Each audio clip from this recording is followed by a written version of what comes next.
Musique, sport, info, culture, société, économie, éducation. Radio Sénégal International, tout le monde se retrouve. Salam alaikum Sénégal ngi maaleykum salaam Sénégal ngi nanga def sawa Sénégal ngi maa ngi fi c'est ça Sénégal ngi rajo Sénégal indi ay coppite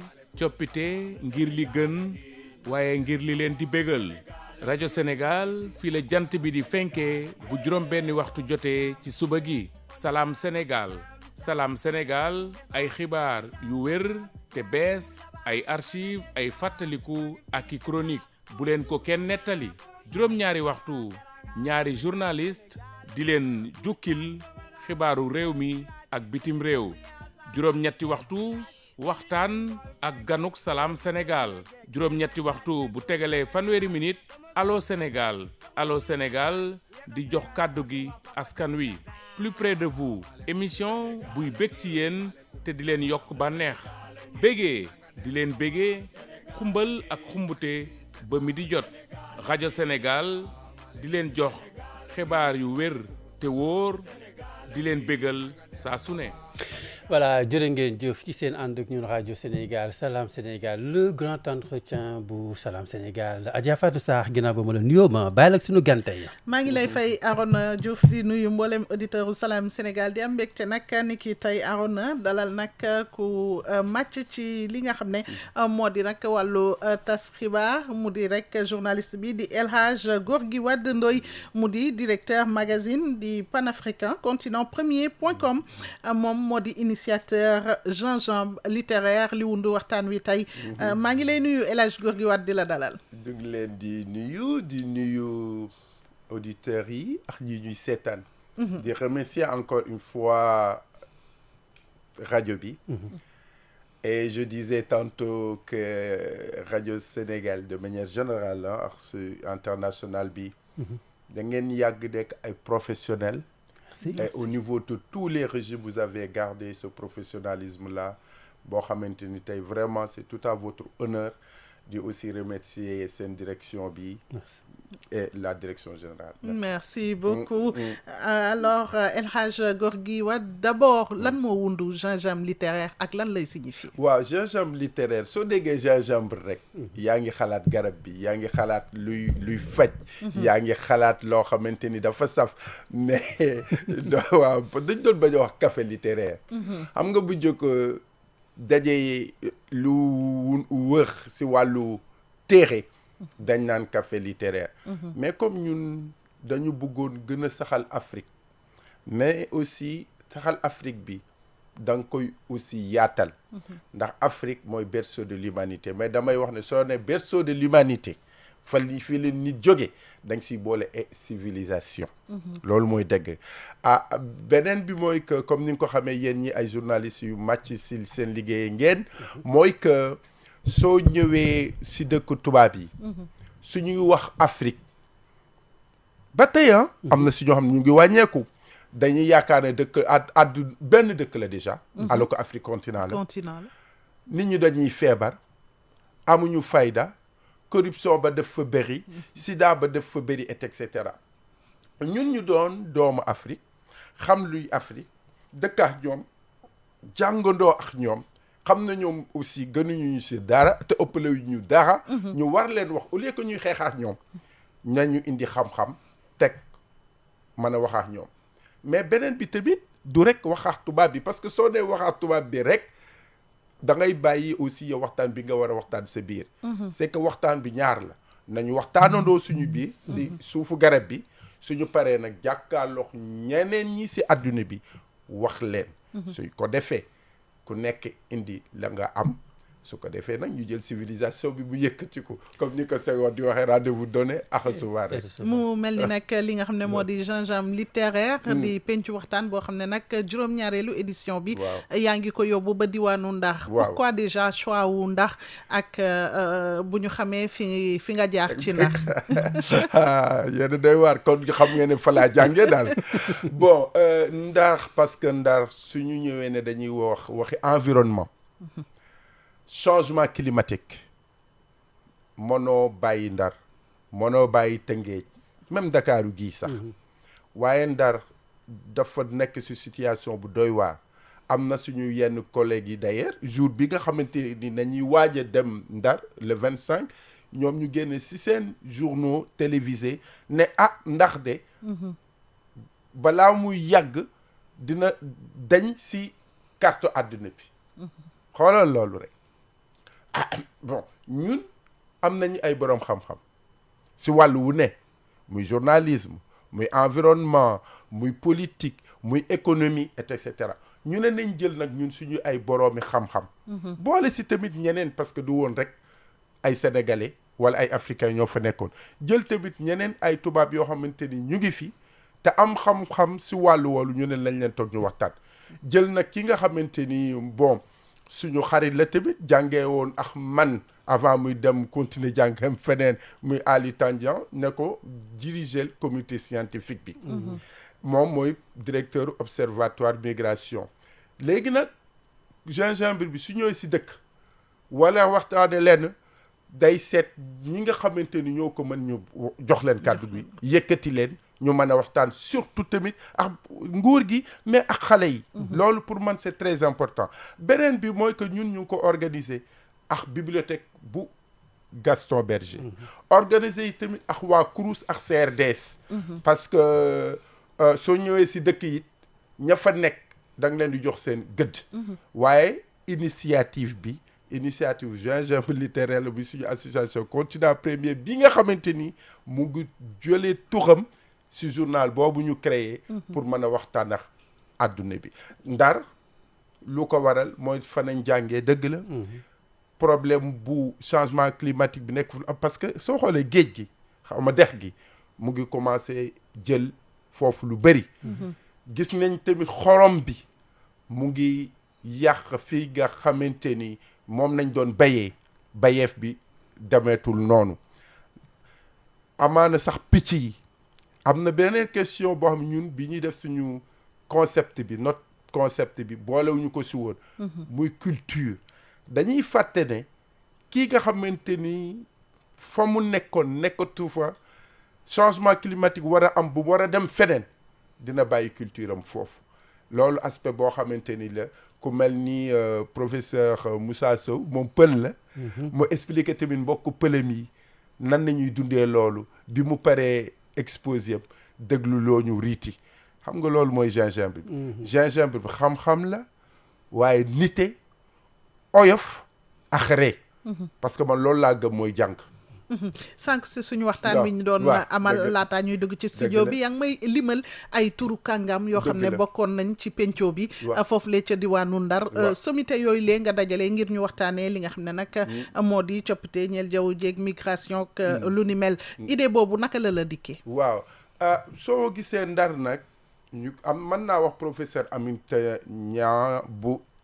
université Dakar maa ngi profité comme xam naa ne fii ñu àdduna bi yëpp ak leen di dégg ma ne soxna Aminata Niang bu université Dakar climatologie maa ngi lay ñaan deel génne di wax ci télé yi deel génne di wax ci rajo yi dafa am solo pour xale yu jigéen yi d'abord ñu xam ne am nañ modèle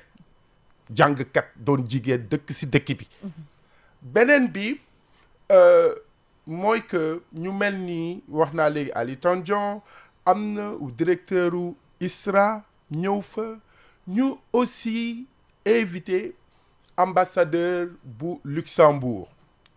Laure Huberti moom tamit gingembre bi daf ko intéressé gis ne waa Sénégal kat togg ñu di xaar lépp si ñële nit ki da ngay indi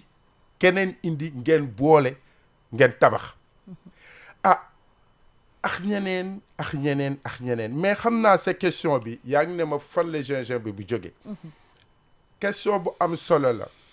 dam ne ñun dañu nekk xale jóge Ndar université dem université Genève di fa jàng ñu gis àdduna bi du muy doxee gis na tamit Genève àdduna bi yëpp dañ fay daje man soo jëlee Afrique sowu jant yëpp man rek maa fi mujjee nekk journaliste bu ñu accrédité Nations Unies bi ma gisee ni ñuy waxee Afrique ni ñuy toggalee Afrique def ñu rek dëkk àdduna boo xamante ni dañuy yalwaan rek ma ne non lii du Afrique ñum kilifa yu mag yu mel ni Boubacar Boris Diop Iba Der Thiam yàlla na ko yàlla yërëm grand Bachir Diagne tamit ak ñeneen léegi xale yi mujjee ñëw ñoom Felwine ñoom Bougar Sarr ñoom El Gas ñoom ñëpp ñu mujjee nag ne xam-xam bi njariñ lii ñun ñëpp dañ siy ànd te ñoom ñëpp nag conférencières yi muy góor muy jigéen kenn sonalu ma si man nag li ma war a def maa ngi koy def su ma ne man jikko moo tax nag gingembre bi am ku bañ nag ñu wax kii sëq affaire bi da nga am problème yow sa bopp du dëgg parce que suñu amuloon ñun nu ñu mel lii duñu ko jëre mënoon naa jël sama 100 000 francs denc ko xam nañ ne Sénégal ku nekk si ñun am na soxla waaye nga jël sa xam-xam d'abord parce que tamit yàlla dogal jàng nañ si lii béyee bi ñuy def si àdduna bi ñu ngi siy sant yàlla kenn yabuñu kon xam-xam am na fi moyen yu ndaw yi ñu am nañ ko bokk ak waa Sénégal léegi nag ñoom ñëpp boroom xam-xam yi li ma doon wax ñu bàyyi seen lépp ànd ak ñun waaye nag koo invité di nga ko jox mu lekk di nga ko jox mu naan di nga ko dëkkal may profité aussi di remercier vraiment presse sénégalaise yi xam naa da ngeen di sot naan xam naa waa ji journaliste la comme ñun waaye parce que dafa am solo parce que journaliste yi ay d'abord ce sont des intellectuels yéen da ngeen di ñëw rek jox micro nit yenn saa yi mel ni ko xamul dara toog di ko dégg parfois aussi il faut que nit ñi def attention nit ñi dañu jàng ba pare soog a jël micro jox la wala leneen ak leneen du dégg may remercier presse sénégalaise bi yëpp si taxaw bi nga xam ne ngeen taxaw gingembre bi pour mu gën a taxaw vraiment. alors El Hadj Gorgui Wade Ndoye teewlu nañ leen yaa ngi leen di tudd sànq c'est vraiment des sommités Boubacar Boris Diop Souleymane Bassirou Diagne ba prof ba Bouba Diagne sax wax na ci voilà wax na ci gingembre bi alors gingembre bi dama bëggoon dellu si rek ci yenn ci ay étapes yoo xam te ne marqué na ko peut-être bu Rufisque Tëngéej Aminata Sow Fall ma nga foon Ismaël Lo ma nga foon ñi ngi fàttaliku Mauritanie Ziguinchor daaw également ci centre culturel français Sylvain Henri Cissé nga waxoon ci wàllu tàggat yaram alors ñooñu nga xam te dañoo màcc lan mooy yitte bi ndax wane leen exemple sa benn collègue bu Aram Touré laaj na ma lan moo nekk si ginnaaw góor gi parce que ñu bëri mënuñu comprendre kilifa yooyu yëpp nan laa leen di indee mooy li ma la wax jikko gis nga nit soo ko mayee jàmm yëg loolu nga bëgg a wane ak jeunesse bi surtout ah. merci voilà ok yow comprendre nga suñu message. parce que dama ne yenn saa yi ni day dégg sama collègue bi wala yow rajo xam nga nit ñi xam nañ leen mais gis xamuñu yéenay ñan. nga jël xale yi terminal wala ñeneen ne la ah kilifa yi ngeen di dégg si télé wala ñuy bind ay livres yu mag ñoom laa leen indil kaa leen déglu leen ngeen waxtaan ak ñoom yaa ngi créer sorte émulation parce que soo dee xale yi bëggatuñu jàng xale yi si bëre bi si TikTok beex Facebook bi dañ nekk mais wan leen leneen yaa ngi leen di influencer positivement merci man nag dam na mag ñi danaa wax ak ñoom waaye itam dafa am lu am solo muy transmission muy tarbiya bi tarbiya fu nekk la mën a amee nga ñëw dégg kilifa gu mag ñu wàcc boppam nekk ak xale yi di waxtaan ak ñoom man am na benn magistrat leer na ma ne mu ngi may déglu bi ñu nekkee université man ak ñoom xam ngeen ko Abdou Ndukur Ndaw ñun dañ daan organiser ay débat wute nax sama ñenn ñi tey mais du ma leen xas dañ daan organiser tout le temps ay débat bi ñu nekkee université kenn kooku moom xale la woon lycée la nekkoon mu ñëw di seet si magam ñëw fekk man ak Abdou Ndaw di organiser ay débat xale bi ñëw toog di déglu moom nee na bëggul woon jàng magistrat bi may wax de magistrat bu mag la si dëkk bi mu am tamit oyeftu bind ma fan temps yi la il y a 2 ans expliqué de moom man ak Abdou Ndaw ñoo influencé cursusam ba tey mu doon magistrat mu ngi ñuy gërëm macha Allah dama bëgg wax loolu mooy nañu amante yërmande suñu biir mag ñi dañu daan yéexam waaye su demee xarabante bi iñaante bi jalousie bi loolu moo ñu tardel si réew mi te lépp nag am na fi man dama gëm transmission may wax aussi ñi jiitu bu ñu jël yëpp rek denc ko ngir ñoom loo fi denc tamit yàlla dafa def nit dundam dafa limité wu espace bi mu war a dundee tamit limité wu soo xamee loolu loo am as néew ak lu mu mën a doon bokk ko nit ñi séddee la su ko defee ëllëg ñu lay fàttaloo na xam-xam bii yaa ko joxe woon néeg bii yaa ko joxe woon lii ak lii yaa ko joxe woon xale yi nag def si royuwaay ñoom tamit ñu xam ne sas nañ leen lañ leen jiwoon si lu baax ak nekkin wu rafet ñu wax ko mën a wéyale loolu mooy tax dëkk am loolu mooy tax dëkk am héritage gars yi nee nañ ma da nga passionné mais nit ki soo amul passion boo xam ne raison moo ko lal sa àdduna man pour man amul benn njariñ. El Hadj doguma la dañuy dellu siwaat ci li nga xam ne nag moo di ñaari thématique yi nga xam ne tànn nga ko édition ren ji muy lu am solo te ñu koy dund chaque jour bi ci njëkk di coppite ñeel jaww ji mu di changement climatique beneen bi di li nga xam ne moo di wàlluk migration ñaari thèmes yu ni mel naka nga def ngir lëkkale leen. waaw parce que secret bi mooy ñu dañ am groupe bu mag bu tudd RASA xam naa ñu ngi ñuy déglu ay plus de 300 intellectuels africains notamment sénégalais. Chaque fois su ma waree togg thématique bi muy lu ñu war a waxtaane at bii di ñëw. yenn saa yi dama leen di cuxaale daal ma ne man nag ren ji bugg naa waxi migration. Cheikh Dieye le ministre Cheikh Tidiane Dieye nga xam ne aussi sama promotion sociologie la doon def man ma doon def langue étrangère appliquée si suñu biir groupe boobu mu ne doo si boole souveraineté alimentaire. ok ñun ñu toog ak boroom xam-xam yu ko mel ni Cheikh Mbow moom mooy directeur u CSE ma xool aussi Boubacar Ba d'ailleurs mu ngi foon professeur le Gaston Berger moom agronome la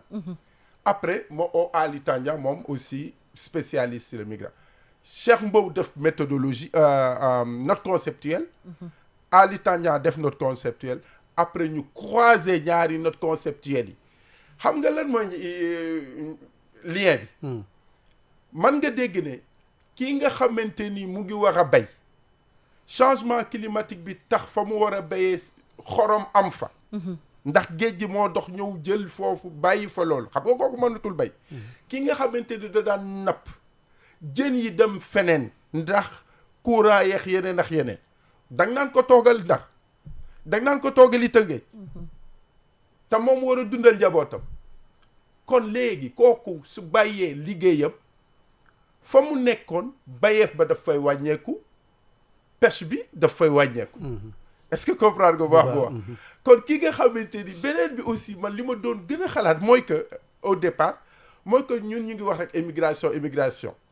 mais ma ne d'ailleurs woykat bi woyoon na ko Ismaël Lo def na su ñëpp demee ku fiy des xale yi tamit nga xam ñoo dëkk Sénégal su ñëpp demee migré wu kan mooy bay kan mooy napp kan mooy jàngale gis nga kon lien bi ça commence à devenir évident mais warul doon rek évidence boo xam ne dañ koy xalaat su paree nag kilifa yi nga xam seen xam-xam loolu nañu jàng dañ ko war a systématiser su ko defee ñu def lan nañ mën a arrêter ñaaxeel bi ban solution nañ war a am su ko defee ñun ñu bokk ko ak nguur yi waaw comme wax nga Mabouba docteur Mabouba Diagne avant moom ñuy ñëw sax Ndar dañu def waxtaan wu mag a mag université Québec Montréal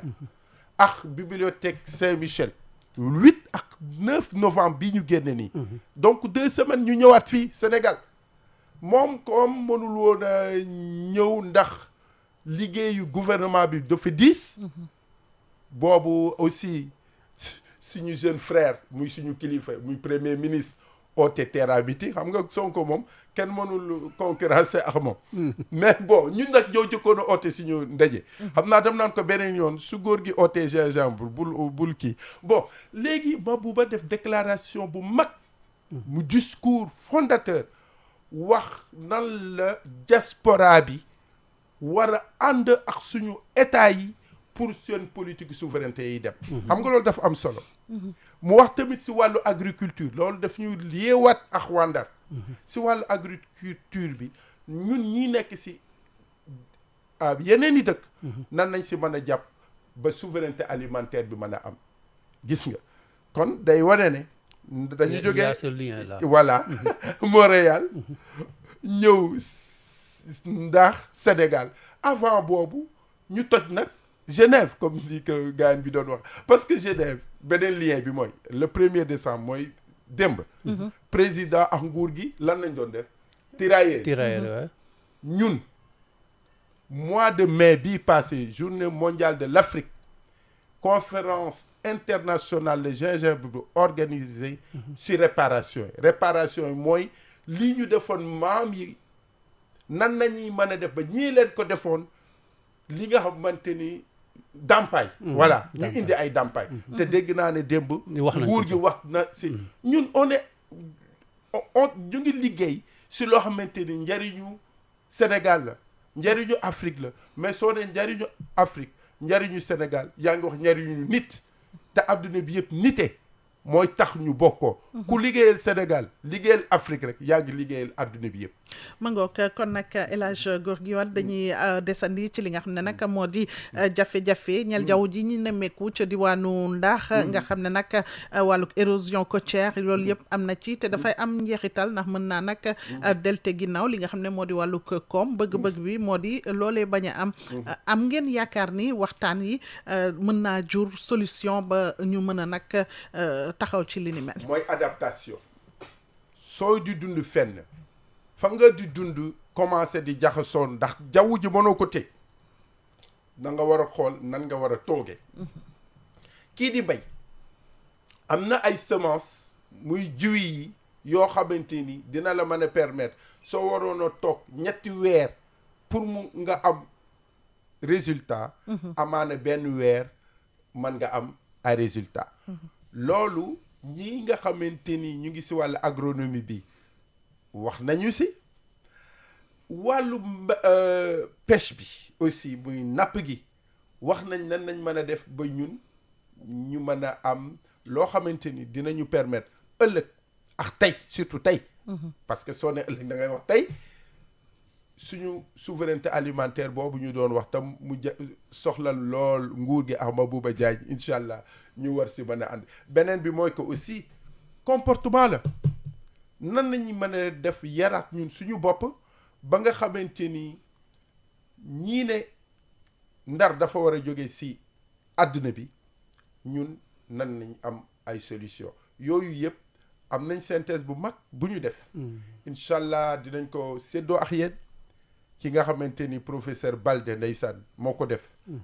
xale bu ndaw docteur Balde enseignant la FASTEF yëpp lu ñu fa wax moom moo def rapport général bi damay xaar ki nga xamante ni moom nañ désigné woon président comité scientifique mu validé ko su ko defee dinañ ko partager ak presse bi partager ko ak nguur gi. Alors très rapidement laataa ñuy jàll ci version française bi boo ñu doon defal bilan ci li nga xam ne moo di 7e édition bi très rapidement ban satisfaction nga am. D'abord damay remercier et merci de me faire revenir dessus damay remercier armée Sénégal le ministre des forces armées le général des forces armées qui est un grand intellectuel d'ailleurs Mbaye Cissé ak les colonels yi nga xamante ni d'abord commandant zone Saint-Louis ñoom aussi commandant bi Samassa wax na si wàllu changement climatique bi nan lay amee impact si sécurité dëkk yi parce que yeneen ñi nga xamante ni ñu ngi si yeneen i dëkk ñoom jaww ji am lu mu def foofu si ñoom dañuy jóge seeni dëkk ñëw suñu biir dëkk. ñooy lu ñuy wax les réfugiés climatiques. les réfugiés climatiques mu ngi noonu. léegi nag ñooñu tamit ñun xam nga ñenn ñi bokk jox ñoom jikko. te dina indi yenn problème défi yooyu nan la ko armée nationale taxawee moom loolu la def exposé. lan moo tax may remercier armée bi parce que daje bi ñu ngi ko waroon def université bu Gaston Berger. yàlla dogal xale yi dem grève donc armée nationale. ñoo sauvé 7e édition gingembre littéraire ñu ne ñëw leen ñu accueillir leen Prytanée militaire xale yi Prytanée militaire yi ñëw lycée Ahmed Fall ñëw lycée Ngalel ñëw boroom xam-xam yi nga xamante ni ak ay personnalité gis naa fa ay avocat ay ñu bëri ñëw toog àndax nag comme suñu yeneen gan yi muy waa IRD le Grand-Duché de Luxembourg même l'Institut français ñu nga foo ak ñeneen kon am na réussite ndax borom xam-xam yi ñu doon xaar ak aussi suñu mag dama koy remercier aussi mu ngi tudd Cheikh Oumar Ba borom xam-xam la te moom conseiller bu président de la République la woon mu nga foon xam naa ñun xaw nañ def tuuti erreur de protocole maa ngi ko si jéggalu si loolu mais de gingembre bi si ñëwee rek borom xam d'abord xam-xamu nit ñi moom nañ gën a soxla ñun ñëpp ñu àndandoo def parce que loo xamante ni tubaab bi indiwuluñu ko nguur gi indiluñu ko ñun ñooy góorgóorlu kon loolu neex na jàppale ndaxte tamit dama koy wax nee naa ñun gingembre bi xam nga ñu ngi 7e édition ku ñu jàppale ñu dem ku ñu jàppalewul ñu dem mais jàppale ñu nag day gën a neex ndax xale yi ñoo tax dama bëggoon taftal tuuti Adja nga baal ma balaa ñu dem ci français bi dafa ne juróom-ñaareelu édition bi 7e bi mais man laaj bi dama koy xëcc ba première édition ba tey boo doon def bilan d'étape très rapidement lan lay doon ndax xam nga sujet yi day varier sport vivre ensemble surtout day ñëwaat chaque année dañu parce que daaw vivre ensemble bi parce que voilà Sénégal en fait thématique bi gën a yaatu ñu koy def lépp lu ñu fi mën a def si vivre ensemble la an nan la nit ñi mën a def xam ne Sénégal ñoo ko bokk ñu nekk xam nga loolu du rek waxu théorie suñ ne sport bi nan la sport bi dégg def ngeen fi sànq émission sport nan lay def ba tàggatoo yaram bi mën a tax nit ñi gën a àndandoo si biir Sénégal bañ ko defee docteur Abdourahmane Diouf ñëw ubbil wax fa wax ju rafet ndeysaan jooyloo ma parce que Abdourahmane Diouf xam na ma ñoo nekkandoo woon Tëngéej ñoo nekkandoo woon Gaston Berger Saint-Louis ñoo nekkandoo woon aussi jàng Université de Genève kon moom xam na li may daj ngir li may def ngir suñu xew soo laalee na corde sensible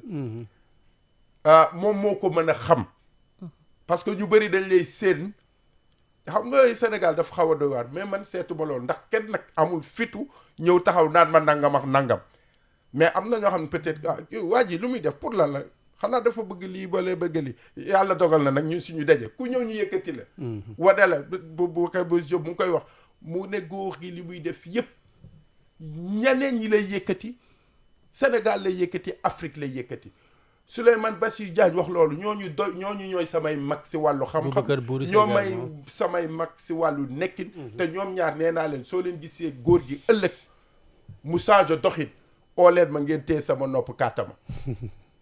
Alors, il est l'initiateur de Gingembre littéraire, journaliste et directeur du magazine panafricain continentpremier.com. Notre invité ce matin, El Hadj Gorgui Wade Ndoye. Alors, très rapidement, pourquoi avoir choisi la région de Saint-Louis pour cette 7e édition et quelle est l'ambition du gingembre littéraire autour du thème climat et migration? Le gingembre littéraire est la suite logique d'une série de conférences que nous avions lancées aux Nations Unies, à Genève, autour de la place de l'Afrique dans le 21e siècle, souveraineté et démocratie. Il nous était donc loisible, après quelques années, de pouvoir créer un concept beaucoup plus léger. Et je rappelle qu'en 2012, aux Nations Unies, nous étions dans une salle plus que pleine. C'est la première fois dans l'histoire des Nations Unies qu'une société civile organise un événement de telle ampleur. Et c'est l'occasion de saluer et de remercier le professeur Iba Der Thiam, Boubacar Boris Diop et votre collègue du journal Le Monde diplomatique Anne-Cécile Robert. Donc, voici une idée générale qu'on a voulu rendre accessible au plus grand nombre pour parler de nous. Et en parlant de nous, nous parlons des autres. Vous savez bien de quoi je fais référence. Parce que le gingembre littéraire, ce n'est pas qu'un discours, c'est une réalité. Nous essayons, à travers le discours, de sortir des idées pragmatiques. C'est pourquoi, quand nous avons regardé au niveau du Sénégal en 2019, que la question du vivre ensemble était importante, car notre société était en plein délitement et que aussi nous avions une jeunesse qui prenait trop de place et d'ampleur et qui parfois n'était pas écoutée ou bien parfois qui était en train de ne pas comprendre l'héritage de notre grand pays, le Sénégal éternel. Au lieu de critiquer, nous avons dit, faisons venir nos aînés, les sachants, les savants, hommes et femmes, pour discuter avec la jeunesse notamment. Mais aussi aider nos gouvernants à mieux comprendre les enjeux de nos sociétés. Parce que parfois, quand on est ministre, président, etc., on a tellement de dossiers que souvent il y a des choses élémentaires mais fondamentales et qui tiennent une nation qu'on a tendance à oublier. Et que chacun de nous, en tant que citoyen, a le devoir de participer à faire de ce Sénégal un lieu où il fait beau à vivre. Donc, pour nous, les gingembre littéraires, c'est un petit pas pour accompagner notre nation sénégalaise. Et cette thématique du vivre ensemble, nous l'avons défrichée année après année. D'abord, en mettant en valeur les écrivaines sénégalaises. Et notre marraine éternelle, vous l'avez dit, c'est Aminata Sow Fall. Nous avons eu autour d'Aminata Sow Fall Rahmatou Seck Somb, Mariam Ndoye, Mariam Badiallo. Et d'ailleurs, je le rappelle, c'était la première fois en public que Madame Mariam Diallo parlait. Et depuis lors, vous avez vu que cette dame est une très grande intellectuelle pour qui le Sénégal peut être très fier. Nous avons dit le vivre ensemble dans la littérature. Ensuite, nous sommes allés à l'université Gaston Berger pour parler de la question du numérique dans le vivre ensemble. Comment l'utilisation des réseaux sociaux participe ou pas au renforcement du vivre ensemble sénégalais. Et une question aujourd'hui qui est au cœur de la politique du Sénégal. Je parle de ce que je disais, c'était 2019, novembre 2019. Nous sommes allés à l'université Cheikh Anta Diop de Dakar pour parler de quoi?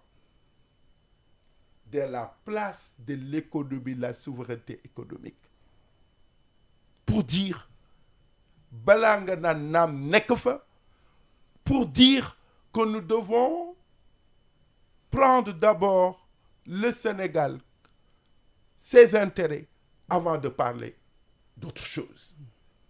Et ça, c'était fondamental. Avoir quelqu'un comme Cheikh Bamba Diagne, qui est aujourd'hui le directeur général de COS, Petrogaz du Sénégal, Eliman Rabi Khan. De l'autre côté, nous avons descendu à l'IAM et nous avions eu le grand frère, le philosophe Hamidou Kassé, elle a dit Hamidou Kassé, mais le jeune frère Hadiba. Et c'était drôle de voir. Elle a dit Kassé qui était le conseiller du président Macky Sall. À côté, le jeune frère Hadiba. Mais ils ont eu un échange terriblement intéressant et c'est resté historique. Et cher Gay, professeur Pendambao, nous avons continué ensuite. Nous sommes allés en Casamance, la deuxième édition du gingembre littéraire. Nous sommes allés en Casamance pour parler du dialogue des cultures et des civilisations. En Casamance, pour parler aussi de quoi? Que la Covid, comme opportunité ou pas, Mamadou Ndione, économiste, le maire de Diass, le maire de Diass, un grand intellectuel, et puis la professeure Fatimata Anne de l'université de Ziguinchor, et tant d'autres, et tant d'autres. Et voilà, ensuite on a fait venir les Bachir, mais parce que les gingembre, c'est pas qu'au Sénégal. Hein. Exactement. Nous sommes allés, je vais aller vite, il y a 1000 personnes que je ne vais pas citer, mais qu'ils sachent que nous les avons dans notre cœur. Et ce qu'ils ont fait pour le Sénégal et pour le gingembre, ils savent que je les reconnais et que je les remercie. Mais un moment fondateur aussi, c'est le 7 avril 2023. Nous sommes allés où? Au siège du journal Le Monde pour parler des relations Afrique-Europe. et avoir quelqu'un comme le professeur Ibrahim Choub est l'un des grands juristes sénégalais et mondiaux aujourd'hui. C'est un ancien de Gaston Berger. Il s'appelle Makan Moïse Meng. Vous qui aimez l'environnement, madame, je vous conseille de l'inviter, Makan Moïse Meng, quand il est de passage au Sénégal. C'est l'un des meilleurs dans son domaine au niveau international. Et c'est un Sénégalais. Nous devons être fiers des nôtres et de les citer. Au lieu uniquement de citer Victor Hugo et les autres, comme je l'ai fait tout à l'heure. Aimons-nous et citons-nous et travaillons ensemble. Cette année, bien sûr, 7e édition, après Genève, Canada, le rôle des diasporas dans la souveraineté de nos États. L'équipe du Canada, c'est tous de grands intellectuels, de grands responsables, banquiers et autres. Ils ont tout laissé pour nous accompagner dans ce travail-là. C'est ça aussi les gingembre. C'est un don de soi. Et cette année, très rapidement, vous voulez que je vous donne, la prochaine édition? Non, mais Saint-Louis, le changement climatique, c'est une question aujourd'hui plus que urgente pour nos pays. Notamment nous qui sommes Dakar, Rufisque, Bargny, jusqu'à Saint-Louis. Et nous avons un très beau pays, évidemment. Nos côtes sont aujourd'hui, il faut le reconnaître, menacées. Mais je ne dirais pas que nous allons disparaître de la face du monde. Non, le Sénégal, ce n'est pas qu'une conviction d'un homme, mais je le base sur le fait que nous devons avoir confiance en nos savants. Et les savants sénégalais tiendront ce pays. Ils ne laisseront pas le Sénégal disparaître. Parce que ce Sénégal que je décide éternel, il l'est, il le sera. Voilà, merci beaucoup à El Hadj Gorgui Wade Ndoye, journaliste, directeur du magazine panafricain Continent Premier.com. Ce fut un plaisir de te recevoir. Et bien sûr, vivement d'autres émissions, à savoir bien sûr dans l'environnement. Natura vous ouvre une fenêtre. Voilà. Que je lance ce que je vais faire l'année prochaine. Voilà, allez-y. Je vais rendre hommage l'année prochaine à l'armée nationale. Wow. Mais je vais faire aussi un grand gingembre autour de culture et développement. Merci pour l'année 2026. Voilà, merci. Vous avez merci beaucoup. Merci beaucoup, El Hadj Gorgui. Alors, merci Arona. jërëjëf Adja Fatou Sarr alors li ñu waxtaanee ak sunu gan nag mbokki auditeurs yi dañ leen di ubbil bu mu jokkoo bi ngeen mën ci réagir Seydina Alioune Diop mooy toog wuutuma ci place bi Salam Sénégal suba incha allah naa dellu si. Salam alaikum Sénégal ngi maaleykum salaam Sénégal ngi nanga def sawa Sénégal ngi